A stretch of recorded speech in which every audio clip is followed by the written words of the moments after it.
irmãos, a paz do Senhor. Amém. Aleluia. Deus é bom em todo tempo o Senhor Deus é bom.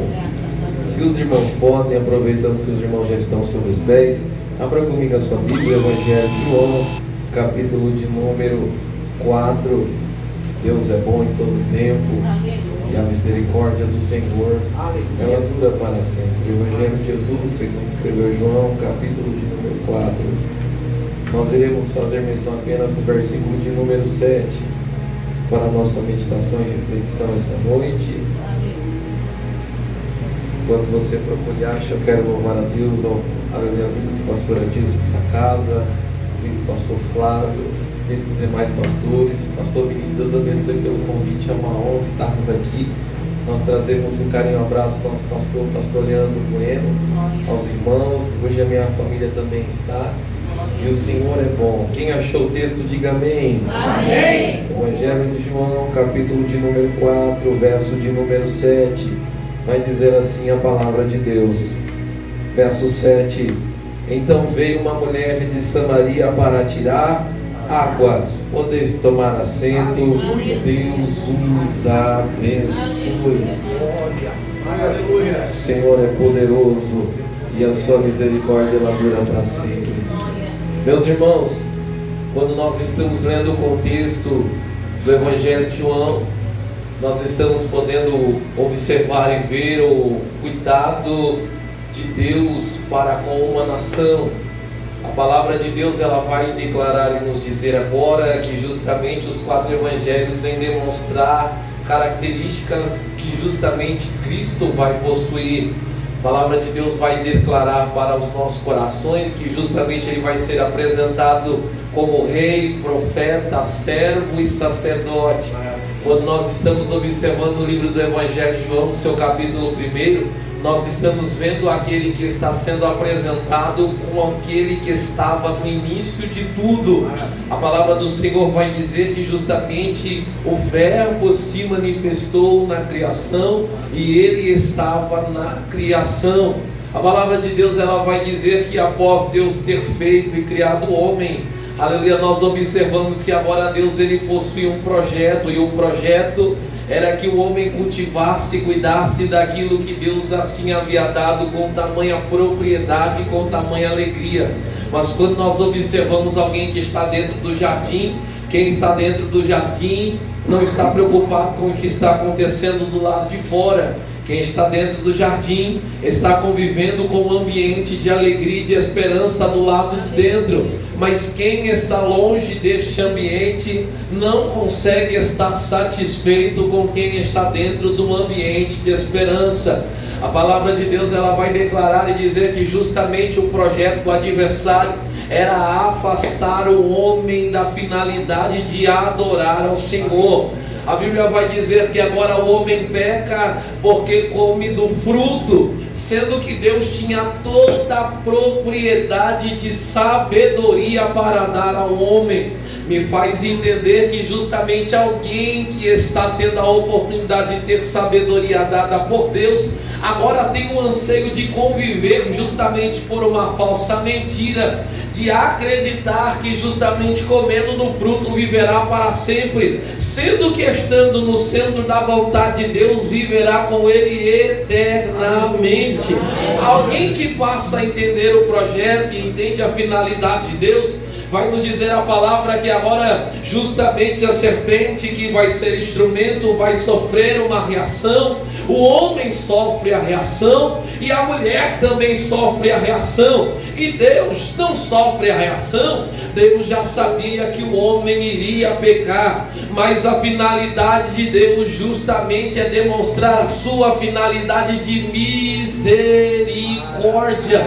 A Bíblia vai dizer que a primeira profecia lançada dada por ele, dizendo que nascerá um que ferirá a cabeça da serpente. Ele não vai esmagar, guerra, ele vai ferir. A Bíblia vai declarar e dizer que agora, quando nós estamos lendo o Pentateuco, Deus está levantando homens segundo o seu coração. Inicia por Abraão. A Bíblia vai dizendo que vai de Isaac para Jacó, e Jacó vai para a descendência dos seus 12, dos seus 12 vai justamente para Moisés, de Moisés dá prosseguimento. Mas o texto bíblico vai declarar e dizer que o homem agora pecou mais uma vez e se distanciou. Quanto mais o homem peca, Deus está sendo misericordioso para perdoar. Eu observo justamente o que está acontecendo agora quando nós lemos o Evangelho de João, capítulo de número 4. Olhando o contexto histórico, eu vejo justamente a casa de Davi entrando em um declínio.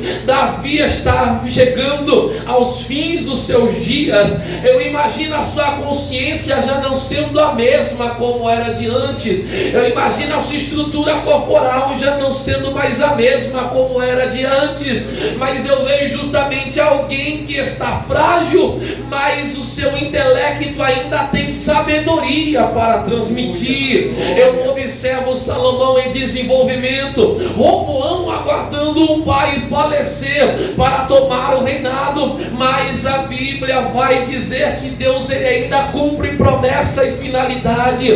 Deus levanta um profeta, e este profeta vai rasgar o seu manto em 10 e em 2, vai dividir o reino na parte norte e vai dividir o reino na parte sul. Onde entra Samaria nisso? Samaria entra justamente no reino norte de Israel, que se torna a sua capital. A palavra de Deus vai dizer que há uma invasão que vai acontecer sobre esta cidade, e muitos daqueles que moravam naquele lugar vão justamente perder a sua essência, porque Deus havia dito pela lei: não se casem com outras nações e com outras gerações. Eu preciso que vocês mantenham justamente a vossa identidade. Deus está olhando para uma geração que não havia ainda se corrompido justamente com outras coisas que não eram seus princípios, já havia se deixado levar pela idolatria, já havia se deixado levar por algumas práticas de paganismo, já havia se deixado levar pela cobiça da luxúria, da riqueza, dos prazeres carnais. Mas quando Deus observa alguém tomando conta de todo o contexto e ambiente, agora alguém olha para o contexto e diz: não há mais nenhum impedimento para nós, vamos fazer aquilo que é propício, vamos fazer aquilo que convém para nós. Eu observo o livro de Juízes, e a Bíblia vai dizer que cada um fazia conforme convinha ao seu coração. Mas eu vejo Deuteronômio, capítulo de número 20, Deus dizendo que aquele que plantou e ainda não colheu da vinha, não vá para a guerra. Aquele que está em casamento e ainda não consumou, não vá à guerra. Aquele que preparou e levantou a casa e não a consagrou, não vá à guerra. Porque Deus só pode contar com alguém que está 100% comprometido. Quem ainda não está 100% comprometido não tem como participar daquilo que Deus deseja. Eu vejo um povo que está acostumado com uma outra rotina de culto. Eu vejo um povo que está acostumado com outro dilema, que está acostumado com outro princípio, enquanto Judá ainda está pecando, mas ainda está ouvindo a voz de Deus. Eu no caminho vim orando ao Senhor e pedindo a Deus algo para que o Senhor falasse com a igreja, e o Senhor me levou ao livro do profeta Jeremias, capítulo de número 2. A palavra de Deus vai dizer que após o Senhor ter dado a visão a ele, Deus agora vai mostrar como Israel está, em como justamente o povo de Deus está. O povo de Deus está cavando cisternas para tentar se reabastecer com água de novo. Deus está olhando para Jeremias, pastor Nilson, dizendo: eu preciso me colocar como fonte de águas para uma geração que tem algo que vai além do natural, que tem algo que já está cadastrado no sangue, que tem algo que já está cadastrado no DNA. Eu vejo alguém entrando no ambiente de culto, e o culto de Samaria parece aparentemente ser o mesmo do povo de Deus, mas eu vejo coisas diferentes acontecendo lá. Eu vejo o Evangelho de João, e justamente a fala de Jesus aos discípulos: eu preciso que vocês vão. E aqui eu começo a pregar esta noite. Há momentos que Deus precisa nos amadurecer, para que nós possamos entender a finalidade. E qual é a finalidade? É culto de campanha, mas também é culto de ceia. Esta noite eu não posso, irmão, sair da liturgia também do culto de Santa Ceia. Quando nós estamos entendendo que a nossa adoração diante de Deus precisa ser transparente, nós ligamos justamente com o propósito da palavra e vamos de Bíblia. Quando nós vemos alguém entrando dentro do tabernáculo para entregar a Deus um sacrifício, alguém não compra na entrada e não compra no meio do caminho. Alguém prepara desde o início dentro de casa. O culto não começa quando você pisa o pé para fora. O culto começa quando você levanta da cama e coloca os pés no solo do chão. O culto não começa quando o esposo está brigado com a esposa. A Bíblia vai dizer em Efésios capítulo de número 5 que o esposo precisa cuidar da esposa como Cristo amou a igreja. Pai, não irei aos vossos filhos, e filhos não irei aos vossos pais. A ordenança de Deus era justamente na Torá que os filhos, quando passassem pelos umbrais da porta, vissem os mandamentos do Senhor sobre a porta, para que quando saíssem não se esquecessem, e quando voltassem também guardassem a palavra. O salmista diz: guardei a tua palavra, Senhor, no meu coração, para não pecar contra ti. O maior projeto de Deus não é o que nós estamos vivendo aqui. Aqui é só um momento. O melhor momento é quando nós estamos entrando dentro de casa e o reflexo do culto começa a se manifestar. Por que começa a se manifestar? Porque justamente alguém passa pelo altar, vai ter que queimar por completo, e a nuvem da fumaça do altar me chama a atenção, porque o vento pode soprar, mas ela não dissipa, mas continua em uma só direção. Enquanto alguém entregou e a fumaça sobe, Deus está recebendo. Alguém vai se aproximar justamente da pia, e quando se aproxima da pia, olha para o reflexo das águas, se contempla: eu não sou nada. O salmista vai dizer: não a nós, Senhor, não a nós, mas somente a ti. João Batista disse que ele cresça e que eu diminua.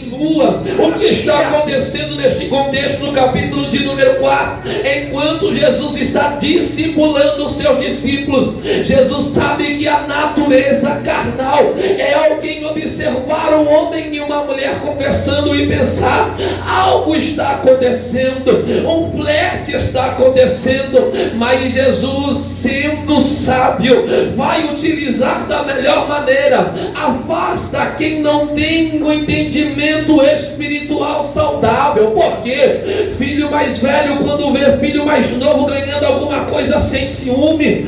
Filho mais velho, quando vê pai e mãe cuidando demais de filho mais novo, se preocupa.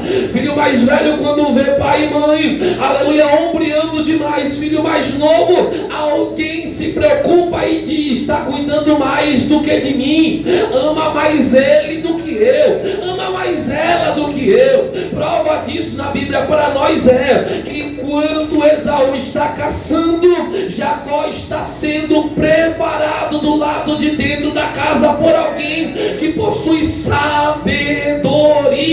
E qual é o contexto? É Jesus entendendo: eu preciso trazer a alguém uma palavra que precisa.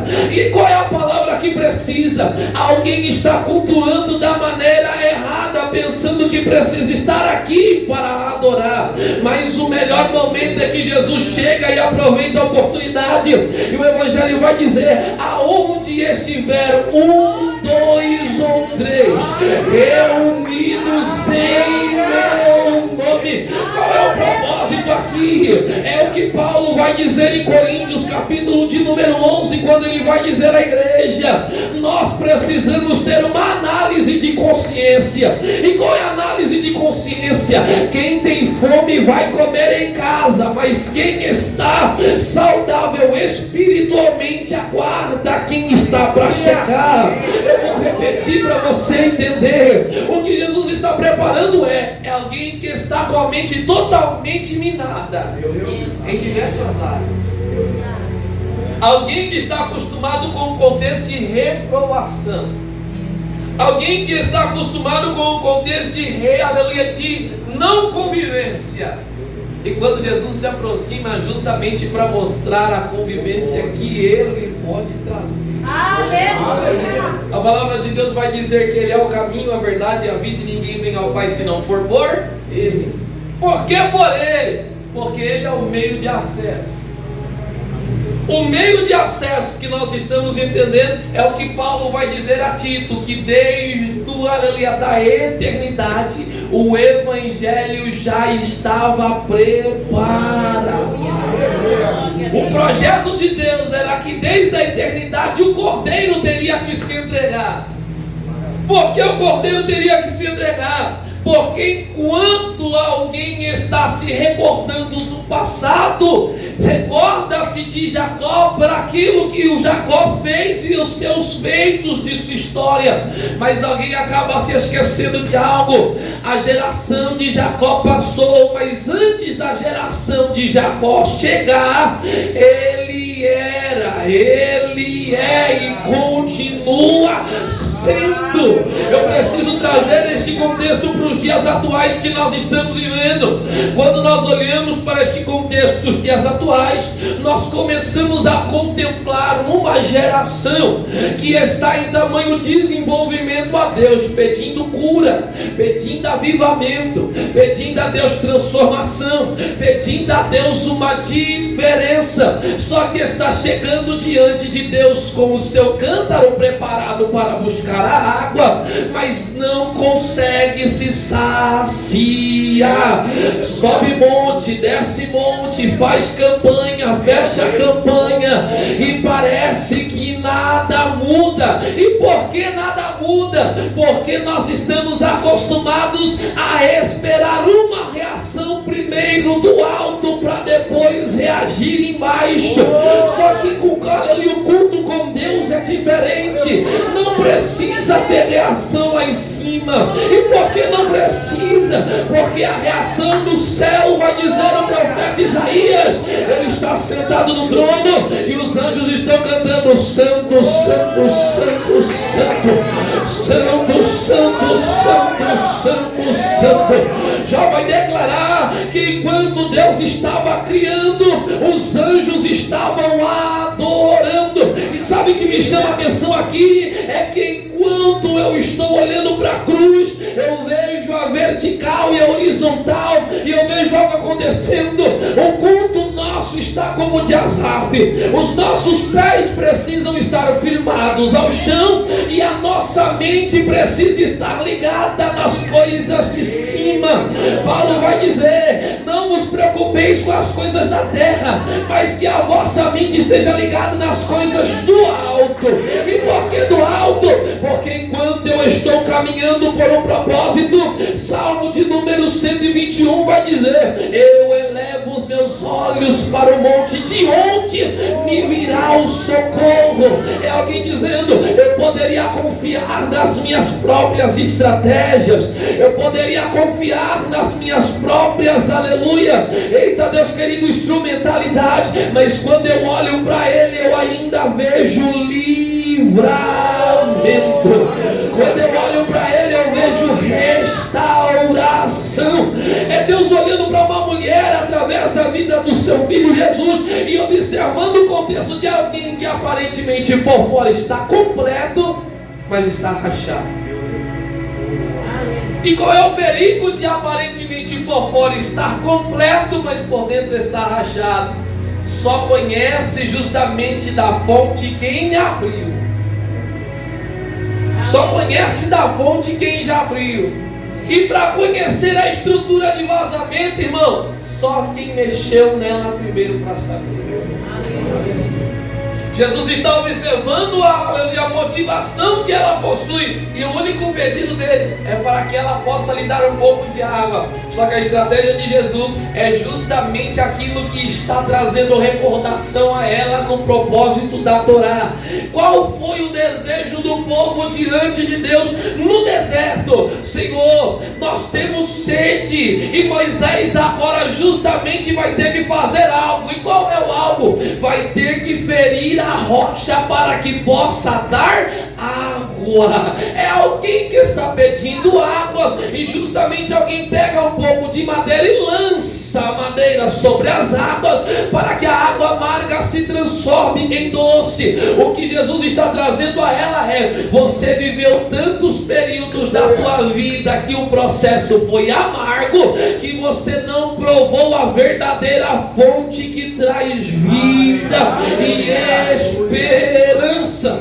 Jó 14 vai dizer: ainda há esperança, para a árvore cortada novamente crescerá o cheiro das águas. Salmo 1: nós não se assentamos na mesa dos escarnecedores, porque somos árvores plantadas juntos ao ribeiro de águas. E o que é, aleluia, uma árvore plantada junto ao ribeiro de águas? É alguém que está solidificado em um ambiente, que não precisa de algo externo para poder ter vida e ter, aleluia, esperança. É alguém que está ligado tanto na profundidade com ele, que não está preocupado com os ventos que vêm do lado de fora. É alguém que está tão enraizado nele que as pedradas vêm para tentar tocar aos frutos, mas alguém sabe que quem é o dono da vinha é ele, quem toma os frutos é ele, e não há ninguém que possa tirar o fruto. E aqui eu começo a aplicar ao teu coração. Tem crente essa noite que está enraizado na rocha. Tem crente esta noite que as suas raízes já desceram tão profunda e estão filtrando da água, mas está olhando o ambiente e pensando: a dificuldade para subir e romper o solo aparentemente está maior. Mas eu preciso te dar uma notícia essa noite. Alguém olha para o teu exterior e pensa que você está rachado, mas não conhece o teu particular como o céu.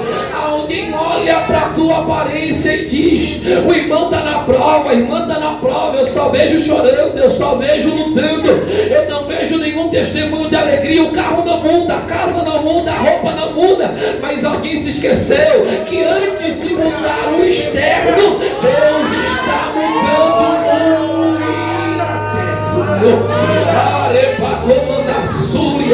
Eu sinto a alegria de Deus. E por que Deus está mudando o interno? Joel capítulo de número 2: rasgai tão somente o vosso coração e não as vossas vestes. Porque é alguém que está pensando: culto para ser culto, eu tenho que despir e colocar a minha vergonha diante de todos. Pelo contrário, Ele conhece as tuas fragilidades, Ele sabe até onde você suporta. Aí alguém vai dizer: mas é a primeira ceia do ano, irmão, e eu estou numa luta, eu estou lutando porque a minha carne está tentando sobreviver e o meu espírito está se enfraquecendo. Mas eu preciso te dar uma notícia, e se você recebe, levante a tua mão direita para cima. Quando você se sentir fraco, a palavra diz que você estará forte, e quando você se sentir forte, você estará fraco. Mas a Bíblia diz que o poder de Deus se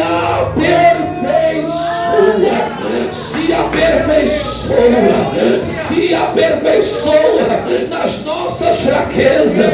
É a mulher chegando para buscar a água e pensando: quem é este que me conhece, sem saber aquilo que eu entreguei no meu particular? Quem é esse que me conhece, sem ter a ciência de onde eu moro e de que eu posso fazer. Sabe que é interessante? Que se Jesus chegasse num culto como esse, Jesus não receberia oportunidade. Se Jesus chegasse num culto como esse, Jesus não estaria sentado ao lado dos obreiros na tribuna. Se Jesus chegasse num culto como esse, Jesus não receberia a oportunidade, mas Jesus iria observar a igreja. Por quê? Porque o verdadeiro adorador se conhece pela atitude. Verdadeiro adorador não vai ser conhecido pela roupa que veste, mas é pela intimidade que se vive com Ele todos os dias. E que intimidade é essa? É a intimidade de você chegar dentro justamente de um ambiente contaminado e alguém poder olhar para você dizendo: é crente, e o que está fazendo aqui? E aí você se recorda: nós somos testemunhas de Cristo. Nós vemos um tempo aonde muitos obreiros estão se desviando, estão se perdendo, aonde igrejas estão fechando as portas e estão deixando vidas e famílias perecerem, aonde jovens estão vivendo uma vida de pecado, aonde casais estão se desestruturando e se separando, e alguém está dizendo: é normal, deixa acontecer. Mas eu vejo a palavra de Deus dizendo: eu vos envio como cordeiro no meio de lobos. É Deus preparando os discípulos e dizendo: eu preciso vos desviar agora um pouco a atenção, para trazer a atenção de quem realmente precisa. Alguém pensa que o culto, para ser culto, vai ser culto no coletivo, e tem culto com Jesus que não é para todo mundo.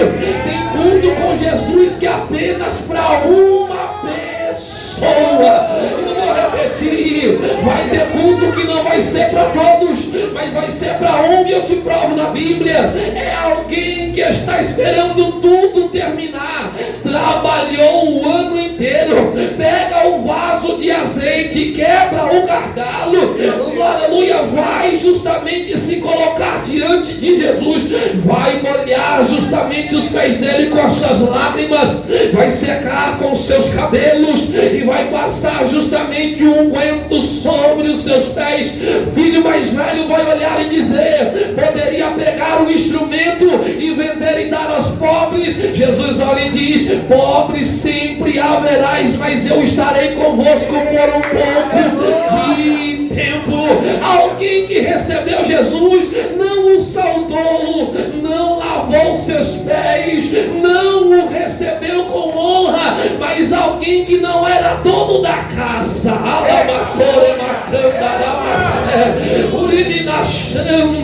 recebeu com tamanha alegria, e com a alegria que ele recebeu dizendo: eu não tenho muito, mas o que eu tenho para entregar é sem reserva. Sem reserva, sem reserva. Se você pode, segure a mão da pessoa que está ao teu lado. Eu só vou pedir esta vez, essa noite, e diga para ela: quebre o gargalo, crente. Quebre o gargalo, crente. Quebre o gargalo, crente. E por que quebrar o gargalo? Porque quando eu entendi que eu estou quebrando o gargalo, tudo que eu estou fazendo para ele tem valia, tem garantia. Tem uma geração dos nossos dias que estão carregando vasos, mas os vasos estão vazios. Estamos olhando para vasos e dizendo: o vaso está bem ornamentado, o vaso está aparentemente bonito, o vaso está bem feito, mas quando olhamos para a estrutura, está rachada e está vazia. E eu preciso te dar a notícia: o oleiro chegou aqui na Desempenhos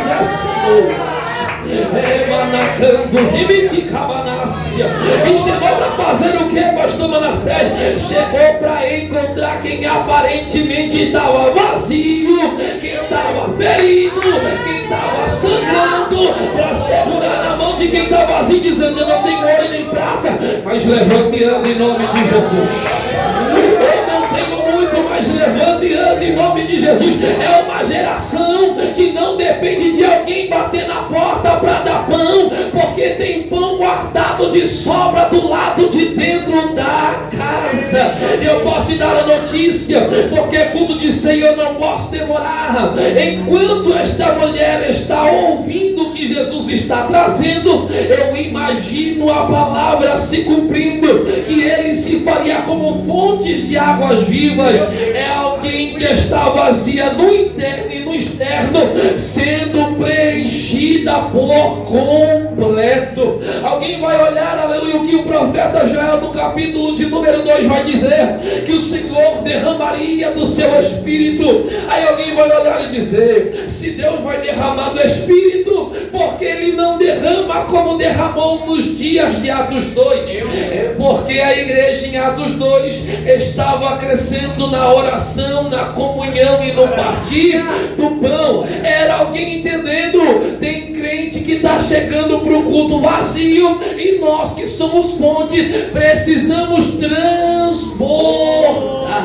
Alguém está pensando que é melhor transbordar, aleluia, lá fora, e aleluia, está cheio lá fora. Mas a notícia de Deus para nós essa noite é: você precisa se esvaziar aqui dentro.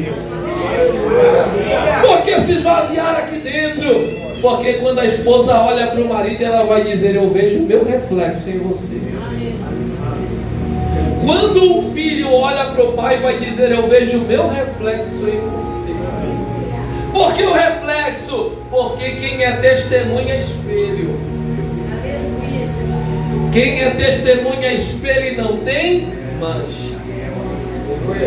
E por que não tem mancha? Porque quando eu olho para a palavra, todas as manchas que estão diante de mim, elas aparecem, e a palavra limpa. E por que a palavra vem limpando? É porque nós estamos pensando que vamos chegar num culto como esse e o Senhor vai nos incendiar já de uma maneira. Pelo contrário, Deus está tratando raízes. Deus está tratando o sentimento de vidas aqui, dizendo: tem coisa do passado que você está carregando, crente, e você tem que lançar diante dos pés de quem pode cuidar, dizendo: Deus, a minha ansiedade está gritando, o meu medo está gritando, as minhas guerras estão gritando, mas eu aprendi a confiar em Ti.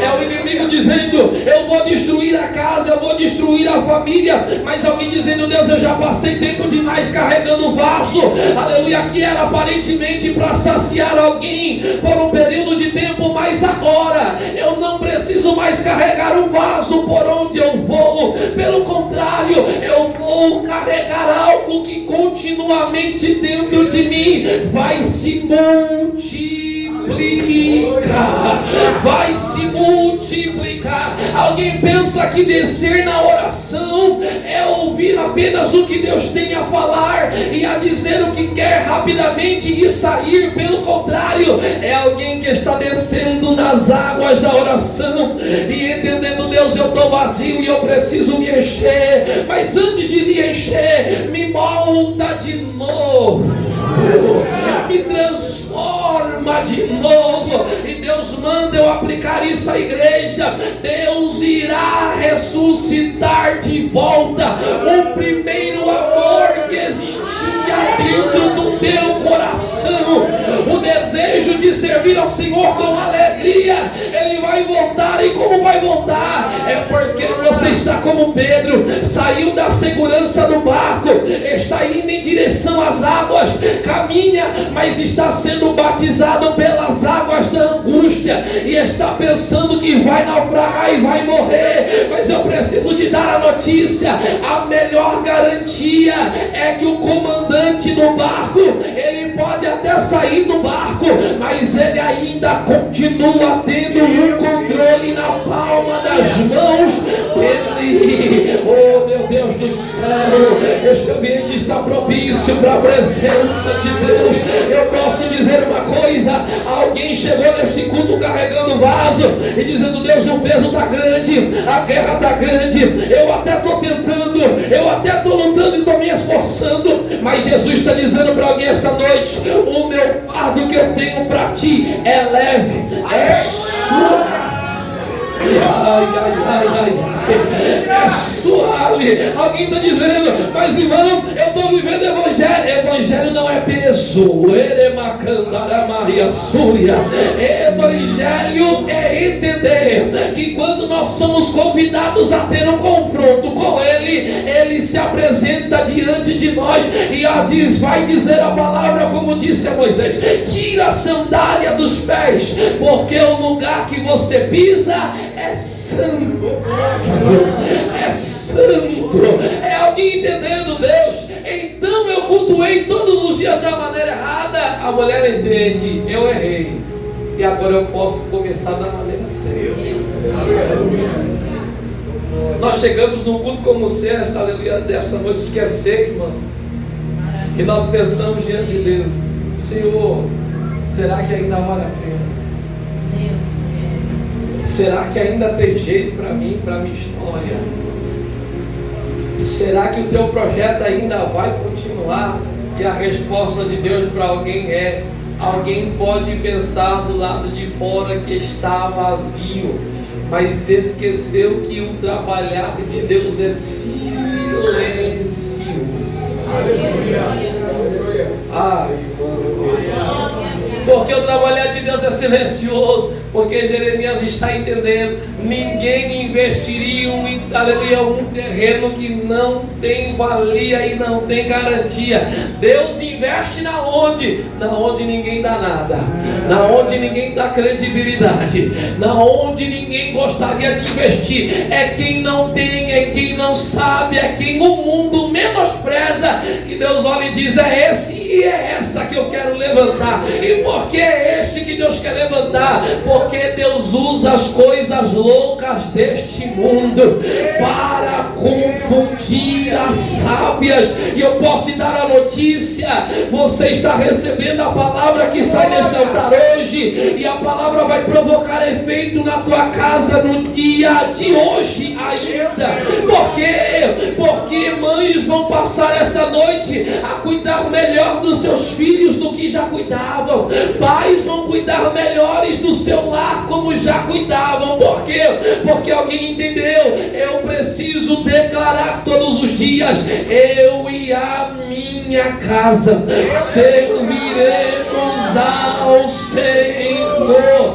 Uma geração está se corrompendo pelos desejos do pecado, mas tem uma geração essa noite que está se aproximando da mesa e dizendo, eu não tenho muito, eu tenho, aleluia, o que eu tenho ainda aparentemente é muito pouco, mas eu já quebrei o gargalo essa noite, e Ele olhou para mim com os meus defeitos, com as minhas falhas, com as minhas angústias, com as minhas mazelas, e Ele está dizendo, ainda tem restauração. O sabão do lavandeiro está passando na veste de crente essa noite, irmão. E por que está passando? É porque Jesus está dizendo, a obra que eu tenho contigo é tão grande que o que aconteceu não vai impedir do meu projeto continuar. É o diabo dizendo, eu já tentei lançar ele na cachaça, eu já tentei lançar ela nas drogas, eu já tentei lançar a família em todas as áreas, mas eu não consegui. E não conseguiu por quê? Porque você está guardado pelo esconderijo do Altíssimo. É você tendo tudo para dar errado, e Deus dizendo, eu vou guardar, eu vou guardar, eu vou guardar, eu vou guardar, eu vou guardar. É você nos seus piores dias, e Deus dizendo, levanta alguém lá para dar um abraço. E sabe qual é o verdadeiro culto? É quando Jesus aparece no culto como esse, é quando alguém vê alguém que aparentemente está cheio por fora, mas está vazio por dentro, dizendo, Deus, eu me esvaziei por completo, mas eu preciso que o Senhor me encha. E como o Senhor vai encher? O culto verdadeiro começa quando tem comunhão. E que comunhão é essa? É comunhão de eu segurar na mão de alguém dizendo, Deus, o Senhor ainda é Deus que restaura, o Senhor ainda é Deus que levanta, o Senhor é Deus que investe. E o Senhor vai investir aonde? Em terra vazia. Entenda algo, você é semente propícia de Deus para cair nos solos em que ninguém dá chegaria a nada. Aí alguém diz, eu corro para encerrar, você está no trabalho, e alguém está dizendo como é crente, se o ambiente totalmente ao contrário, é crente, e a família está curtindo o pagode, e a família está bebendo, está farreando, e ele está lá e ela está lá, é crente, e eu não sei ainda como passa ainda diante dos velhos lugares que passava antes, e fazia festa e alegria, e não sente mais saudade, mas é alguém que entender, ser semente é morrer primeiro, para depois crescer. Ser semente é descer primeiro na raiz, e entendendo, alguém não precisa ouvir o barulho, mas quem ouve o barulho é quem nos plantou no ambiente certo. Se você pode, levante a mão, e eu vou encerrar a minha oportunidade agora, liberando esta palavra. Eu não sei qual é a tua proposta para o ano de 2026, mas assim diz o Senhor: o ano não será fácil, as lutas virão, dias de vento chegarão à nação, mas o Senhor cuidará daquele que perseverar até o fim. Há um veredito e um decreto no mundo do Espírito, em que muitos lugares se fecharão, em que muitas casas de oração não permanecerão, mas Deus está dizendo, muita coisa acontecerá, mas quem está ligado na videira verdadeira não vai cair, não vai cair. Deus está dizendo, blinde a vossa casa, coma da minha palavra, desça na oração, limicando, limite camaná, canesse cominica maná, comodote camanaias, candumidará, comidarácia, o sangue do Cordeiro estará nos umbrais da porta, e o céu vai mostrar, o espírito da morte passará e levará muitos, é minule de candurinassi, é muito camanassé, é muito, aleluia, barulho de funerais acontecendo, mas Deus está dizendo, aquele que estiver guardado na minha presença, aquele que estiver guardado diante da minha palavra, será preservado.